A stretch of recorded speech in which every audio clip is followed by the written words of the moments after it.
Right here on the Radio Vision Network. I got my sports guy on the line.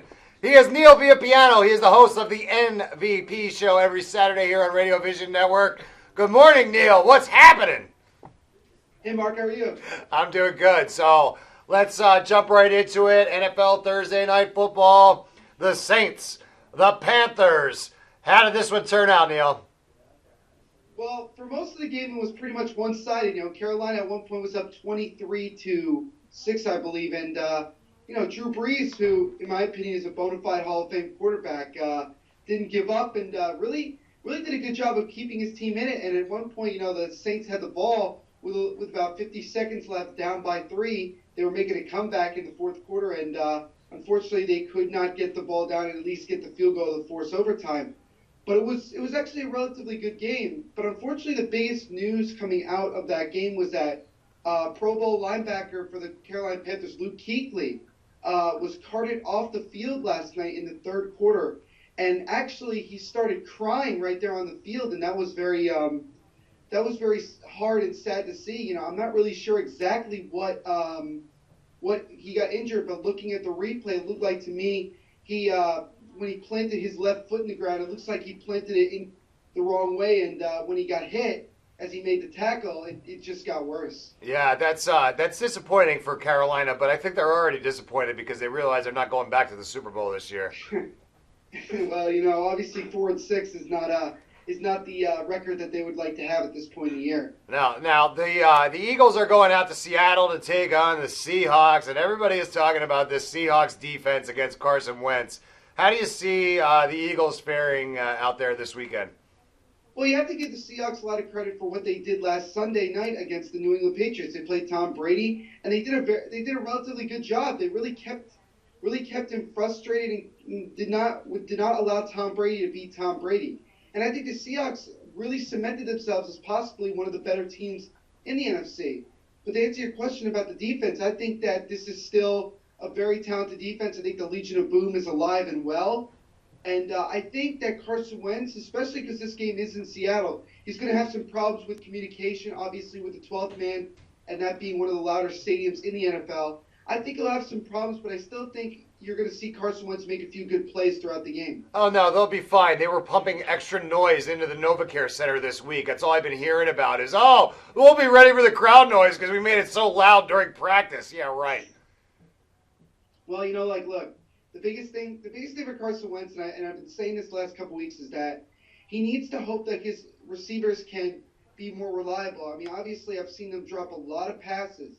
When I went to the Giants game a few weeks ago against the Eagles, they dropped several passes that should have been caught, and that's I think is the biggest thing for them. If Carson Wentz cannot rely on his receivers, then he's going to have a problem. Yeah, you're right about that. Now, let's talk about your Giants over there. Now, they're 7.5-point favorites at home against the Bears. What you think they cover? You think they cover that line? I think they do. 7.5 seems a little small, to my opinion. I mean, You look at the Chicago Bears who they're playing this week.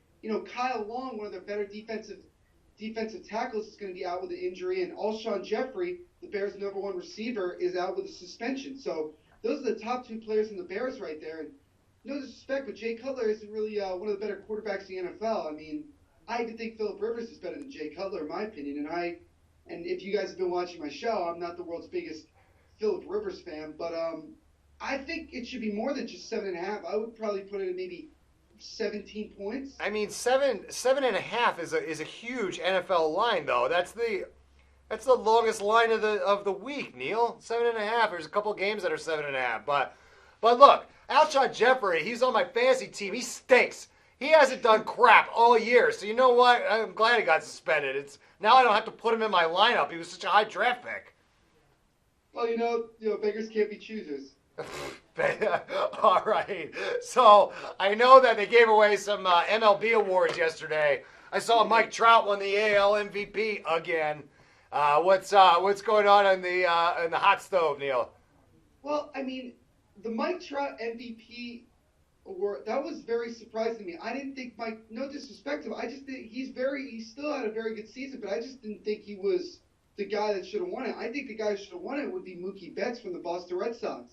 he had a fantastic season, and everybody was, talking about him throughout the whole year, saying he was the front runner to win the MVP. So I was very surprised when Mike Trout won it.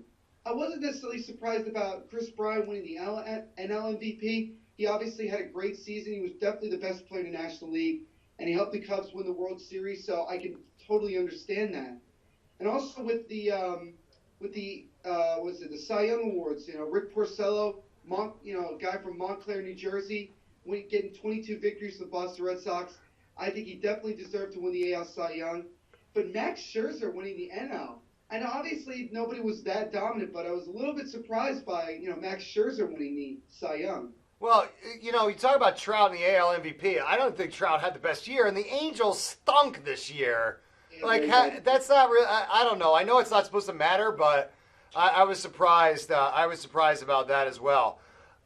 Neil, look, this weekend is probably the second or third greatest college football weekend of the year, and I know that the playoff picture is still coming into